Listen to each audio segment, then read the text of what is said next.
Voor de 32e keer stond Oerlo dit weekend op zijn kop. Vrijdag en zaterdag betraden zo'n 20 artiesten het podium bij OJC Watchung. Dus voor ieder wat wils.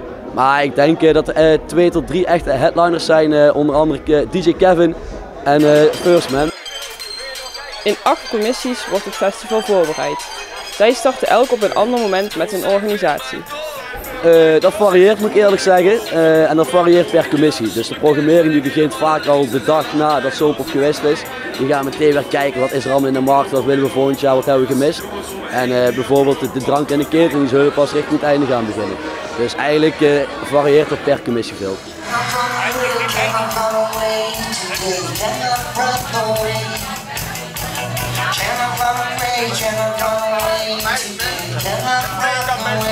Naast commissie en bestuursleden zijn er nog vele handjes nodig om het festival te laten slagen.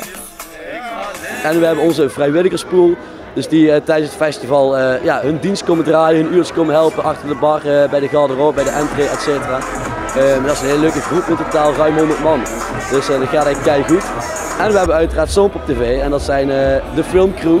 En die doen hier een item maken iedere dag en dan zo snel mogelijk online krijgen voor de Zomerpop TV.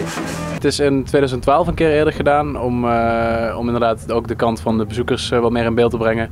En nu sinds het 30-jarig bestaan hebben wij het weer opgepakt en mogen wij dat doen. En hoe vind je dat? Ja, ik vind het leuk om te doen en het is leuk om ook inderdaad de kant van de bezoekers te laten zien en hun vragen te stellen en de artiesten te vragen hoe zij het vinden hier op Zomerpop. En je vindt het niet erg dat je de hele nacht bezig bent? Nee, ja, het zijn wel lange nachten, want de volgende dag staat de video al online. Maar nee, het is wel echt heel gezellig hier in de caravan en om tot zo laat door te werken nog.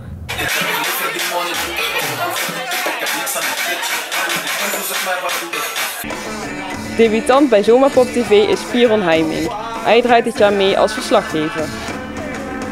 Ja, het is een nieuwe ervaring voor mij, want ik heb nog nooit gepresenteerd. Dus Dennis vroeg het mij en ik dacht, laten we maar gewoon iets leuks van gaan maken.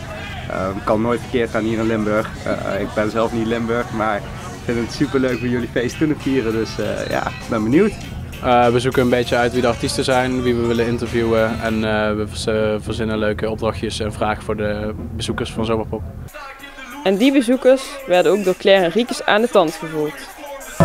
Maar de hoeveelste keer komen jullie hier? Eigenlijk al 3 jaar. Ik heb 5. Oké, en welk jaar is nou het beste jaar geweest? Ik denk toch het eerste jaar. Een jaar met Ronnie Plex. Dat was 2 jaar geleden volgens mij. Maar nog echt goede tips voor hun? Ik zou doorgaan met artiesten als First Man, Ronnie Plex. Daar krijg je heel veel publiek door. Maar boeren zoals hij, ja, die houden er denk ik niet zo van. Toch nog wel? Jawel. Dus het is een goede combinatie van goede bands en DJ's en ook urban DJ's. Goeie. Ja. En hoeveelste keer ben je hier? Dit is de tweede keer. En heb je nog goede tips voor Zomerpop? Ja, genoeg indrinken, dan is alles goed hoor. En voor wie kom je?